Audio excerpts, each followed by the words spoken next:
ये है face beauty tools kit. अपने चेहरे को खूबसूरत और कुशादा बनाने के लिए आप इस्तेमाल कर सकते हैं, अपने बाल उतारने के लिए, चेहरे के बाल उतारने के लिए।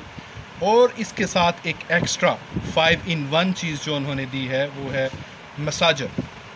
आप अपनी स्किन को, अपनी ब्यूटी को निखारने के साथ साथ आप मसाज भी कर सकते हैं। और इसके साथ क्लींजिंग ब्रश है, जो कि इस क्लींजिंग ब्रश को आप यूज़ करके अपनी स्किन को विद मॉइस्चराइजिंग क्रीम के साथ आप इस्तेमाल करके, और इसको ब्रश को आप इस्तेमाल करके अपने चेहरे को ज़्यादा खूबसूरत और पहले से ज़्यादा तरोताज़ा बना सकते हैं।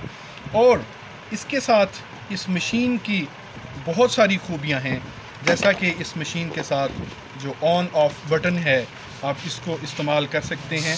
जैसा कि आप देख सकते हैं, इस तरीके से आप इस मशीन को ऑन कर सकते हैं और ऑफ़ कर सकते हैं विद अडोप्टर। चार्जिंग अडोप्टर भी इसके साथ है।